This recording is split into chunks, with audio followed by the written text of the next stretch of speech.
स्वागत है दोस्तों एक बार फिर से आपके अपने YouTube channel the city plus medicine में, जहां आप पाते हैं दवाइयों के बारे में संपूर्ण जानकारी।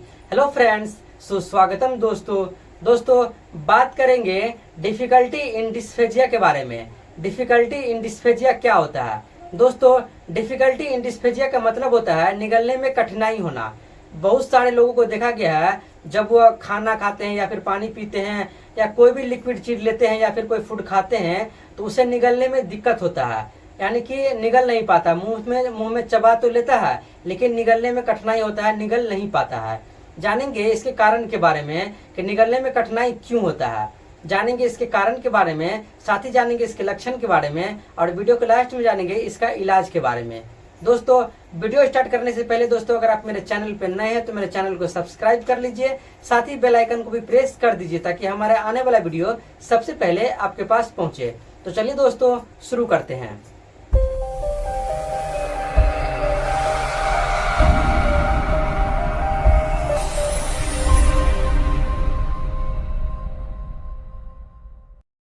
दोस्तों डिफिकल्टी इन डिस्फेजिया क्यों होता है, इसका कारण क्या है? दोस्तों इसका सबसे पहला कारण जो देखा गया है वो होता है फेरेंजाइटिस। अगर आपको फेरेंजाइटिस हो गया है तो फेरेंजाइटिस के कारण क्या होगा, आपको निगलने में कठिनाई हो सकता है। साथ ही देखा गया है टोन्सिलाइटिस। अगर आपको टोन्सिलाइटिस बढ़ गया है या टोन्सिलाइटिस में सूजन आ गया है तो टोन्सिलाइटिस होने के कारण क्या होता है, आपको निगलने में कठिनाई होगा।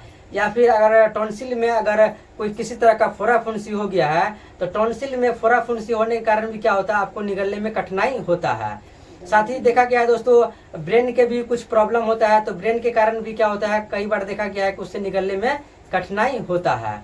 साथ ही देखा गया है दोस्तों जो भोजन का जो नली होता है, यहाँ से जो एक नली होता है जिससे भोजन अंदर जाता है, तो नली में किसी तरह का रुकावट हो जाता है।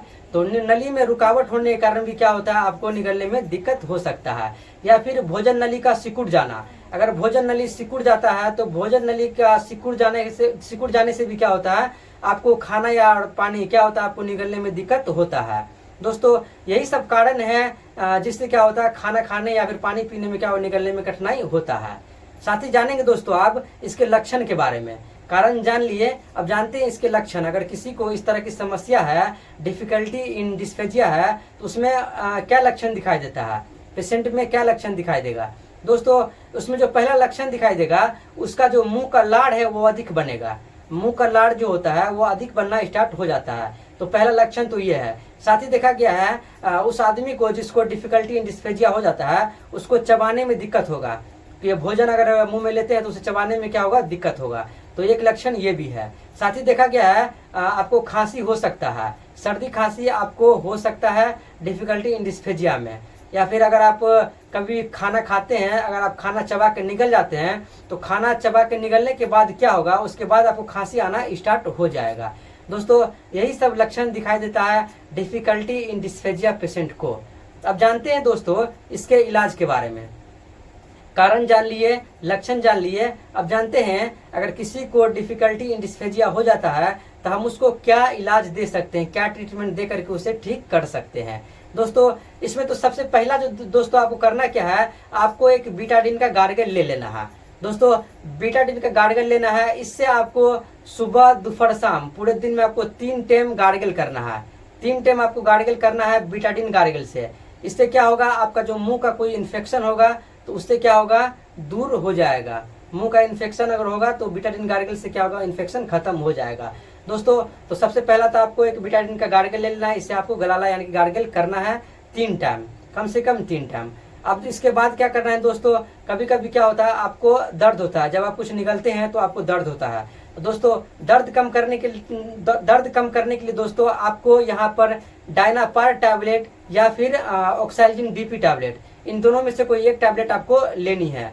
दोस्तों यह टैबलेट लेने से क्या होगा, आपको दर्द जो है वह खत्म हो जाएगा। साथ ही दोस्तों आपको एक एंटीबायोटिक टैबलेट भी लेनी है। दोस्तों एंटीबायोटिक के तौर पर आप एजिथ्रोमाइसिन 500 mg का टैबलेट ले सकते हैं। दोस्तों एजिथ्रोमाइसिन 500 mg का टैबलेट आपको एक गोली रोज लेनी है 3 से 5 दिन तक। अगर आप एक गोली रोज 3 से 5 दिन तक लेते हैं एजिथ्रोमाइसिन का, तो आपको क्या होगा, जो टॉन्सिल का प्रॉब्लम अगर होगा तो वह ठीक हो जाएगा। गला का जो कोई भी इन्फेक्शन होगा तो उससे क्या होगा, एंटीबायोटिक से वह ठीक हो जाएगा। दोस्तों यहाँ पर आपको एक एजिथ्रोमाइसिन का टैबलेट 500 mg का लेना है, एक गोली रोज। यह डोज दोस्तों एडल्ट्स के लिए हम बता रहे हैं, जो 15 साल से ऊपर के लोग हैं उसके लिए यह डोज है। साथ ही दोस्तों जानेंगे अगर खांसी हो रहा है तो खांसी के लिए आपको एक कफ सिरप लेनी है। कफ सिरप में आपको गिरलिंगटस बीएम सिरप लेनी है। गिरलिंगटस बीएम सिरप आपको सुबह दोपहर शाम 3 टाइम लेनी है। इससे क्या होगा, आपका जो भी कफ वगैरह होगा चेस्ट में तो वो क्या होगा, बाहर आ जाएगा और खांसी आपका बंद हो जाएगा। दोस्तों आपको एक गिरलिंगटस बीएम सिरप भी लेनी है। साथ ही दोस्तों यहाँ पर आपको एक फ्लूकोनाजोल का टैबलेट भी लेना है। फ्लूकोनाजोल टैबलेट आपको 150 mg का आपको एक टैबलेट सप्ताह में लेना है, यानी कि सप्ताह में एक टैबलेट आपको लेनी है फ्लूकोनाजोल का, यानी आपको 4 टैबलेट कम से कम लेनी है, 28 दिन तक लेनी है। आज एक ले लिए तो अगले सप्ताह एक लेनी है। फ्लूकोनाजोल 150 mg की टैबलेट आपको लेनी है। साथ ही दोस्तों आपको यहाँ पर एक गैस के लिए आप यहाँ पर एक जेल की जरूरत पड़ता है, एंटासिड जेल, यानी कि आपको मुकंजल नाम से किसी भी मेडिकल स्टोर में मिल जाता है।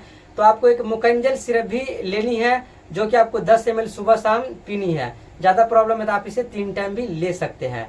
दोस्तों मुकंजल सिरप आपको सुबह शाम पीनी है खाने के बाद। साथ ही दोस्तों इतना करने पर 90% केस सॉल्व हो जाता है। साथ ही दोस्तों आपको मल्टीविटामिन के रूप में आप A to Z टैबलेट आता है या फिर A to Z का सिरप भी आता है। इन दोनों में से अगर आपको जो भी कंफर्टेबल लगे तो आपको ये भी ले लेनी है, एक मल्टीविटामिन आपको ये भी सुबह शाम लेनी है खाने के बाद। दोस्तों इतना करते हैं तो 95% केस सॉल्व हो जाता है, ठीक हो जाता है। ऐसे अगर आपको हो गया है तो आप इस तरह का ट्रीटमेंट लेंगे तो आपका जो निगलने में कठिनाई का प्रॉब्लम हुआ वह ठीक हो जाएगा। दोस्तों यही था डिफिकल्टी इन डिस्फेजिया का संपूर्ण इलाज, संपूर्ण ट्रीटमेंट। दोस्तों उम्मीद करता हूं दोस्तों यह वीडियो आपको काफी हेल्पफुल हुआ होगा, काफी इस वीडियो से आपको काफी मदद मिलेगा।